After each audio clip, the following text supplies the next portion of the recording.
right now. For all of us, it really is. Years ago, I was in Mexico in a pool.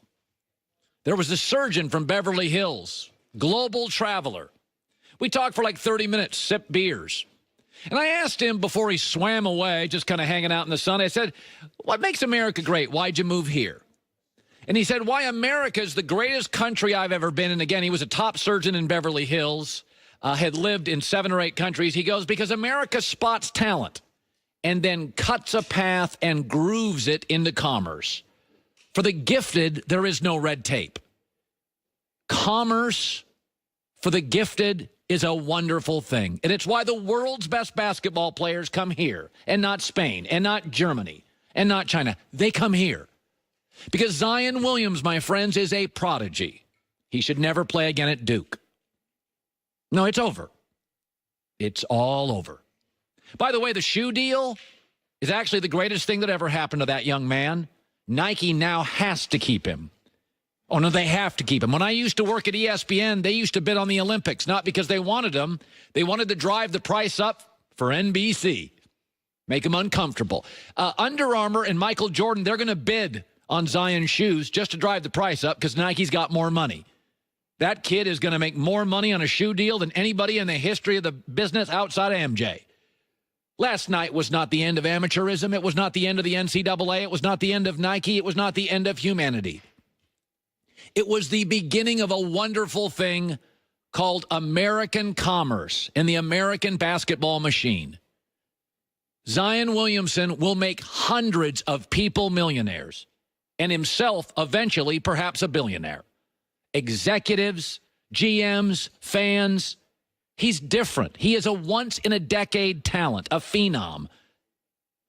When he got hurt last night, was your first image really about the Nets cutting him down in the ACC championship? Mine wasn't. It was about wearing a New York Knicks hat. Buddy Hield was a college basketball player. So was Trae Young. So was R.J. Barrett. He is beyond that. The New York Knicks in Forbes magazine are listed at $4 billion in value. If he becomes a Knick, they are worth $4.5 billion the very same day. If Nike signs him, and I guess they will, I'm almost sure of it now after the shoe exploding, if they sign him to a new deal, the valuation of Nike stock will rise billions in an afternoon, maybe in an hour. We do this in America, and it's why it's great. This is why America's great. We do it for a Whitney Houston. We do it for a Bryce Harper. We did it for Barack Obama. When you find a political, a sports, an entertainment prodigy, Bryce Harper hit a 500-foot home run in high school. You don't waste his time 4 years in the minors. You groove him for the show. That's what America's about. America's about giving opportunities to young people and sometimes older people who are special, who are different. Zion Williams isn't just a basketball player. Zion Williamson is a prodigy, is transformative. He doesn't even look like other college basketball players. The appetizer portion of this meal is over. Let's move to the entree, the NBA. Tiger Woods had an agent by 12. It wasn't published, but I lived in Oregon. I knew the Nike people. It was true. He had an agent by 12. You don't waste Tiger Woods' time. When the Democrats found Barack Obama and thought of him as a political prodigy, you don't go door to door. You groove the system to get him all the donors of the party aligned. Notice the Democrats have 9 different people want to be president. Once they found Barack, it was like, clear the tarmac. We found our guy. Last night is not sad. It's not the end of anything. It's the beginning of American commerce. I cross my fingers. They say now the injury's not too serious. God, I hope they're right. And I think they probably are. But everybody last night was freaking out. Ironically, that shoe exploding's the greatest gift Zion's ever had beyond what the man upstairs gave him. Nike has to keep him now. Are you kidding me? Nike has to keep him. Can you imagine Zion Williamson saying, I can't wear Nikes? Nike will spend whatever it takes to get him.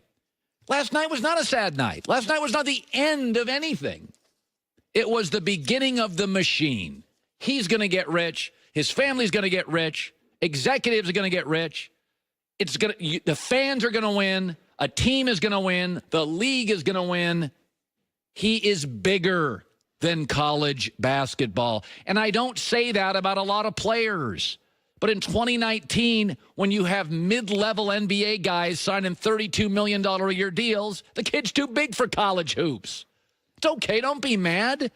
This is why the world's best players want to come here. It's why the world's best businessmen want to come here. It's why the world's greatest surgeons from Saudi Arabia, who I meet in a pool in Mexico, want to work here. They could save your life, your kid's life, your daughter's life, your son's life. We have the best universities, 10 of the top 15. We have the best hospitals. We have the best athletes. Nothing ended last night. It all started. And yes, I want to see him as a New York Knick. I don't want to see him as a Cavalier. Nothing against Cleveland. I've seen that. Your star left. I don't want to see him in Orlando. I've seen that. Shaq left. Last night was a great night, as long as the injury report comes back and it's just a mild knee sprain, which they're saying this morning it is. Let me shift to this. Don't we want our quarterbacks, wants not strong enough, don't we demand that our quarterbacks are leaders? We kind of do, right? Leadership's hard. Leadership's not a popularity contest. That's why a lot of people don't want to be leaders.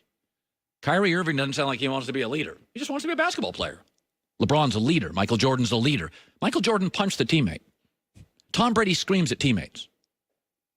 So there's all sorts of stories right now. Kevin Colbert's the GM for the Steelers. He's a good one. He drafts very, very well.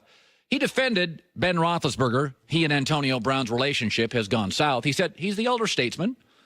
If our players were smart, they'd listen to him. He's got 52 kids under him. Got 53 guys who he can say, hey, right now he's the only one. He can call them out. That's fine. And the media's kind of freaking out. They don't like calling them kids, blah, blah, blah. I'm going to show you a piece of video, if I may. Sorry for the radio audience. It's Tom Brady yelling at people. I've never once criticized Tom Brady for yelling at people as I show you this video. Tom Brady is aggressive. Troy Aikman barked at people. I have 3 football friends who played with Peyton Manning. Peyton Manning barked at teammates. Tom Brady, on more than one occasion, yells at teammates. That's called leadership, aggressive leadership. Okay, Steve Jobs was aggressive. Bill Gates is aggressive. Leaders are aggressive. The great politicians, they're aggressive. They take risks. What I don't like about Aaron Rodgers is he's passive-aggressive. Remember this sound? I'm going to play a piece of audio. Do we have that from Aaron Rodgers said about the Packers front office? Roll that.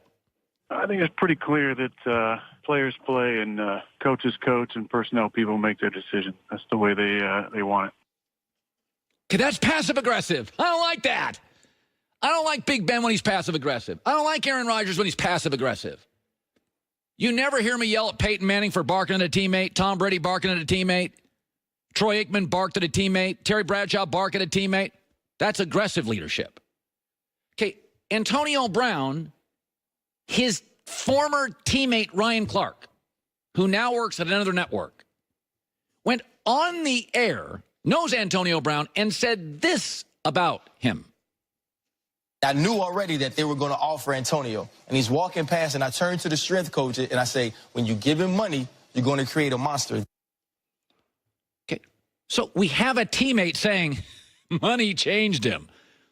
So who is going to rein him in? Mike Tomlin. Mike Tomlin doesn't even hang out in the offensive meetings. Defensive head coaches, we had players say it this week on the show, they don't hang out in offensive meetings. Your quarterback's got to be the guy.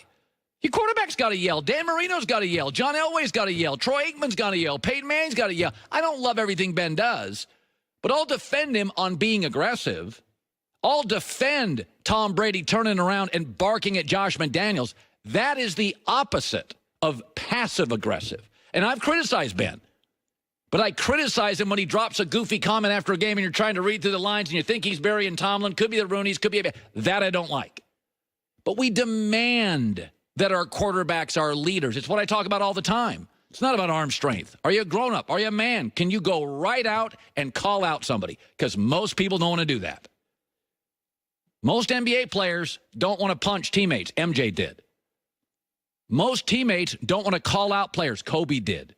LeBron does. I will defend aggressive leadership always. Antonio Brown was so upset that he didn't win a team MVP award this year, they gave it to Juju Smith-Schuster, that he pouted and the team had to suspend him. You can bang on Ben all you want. Ben has never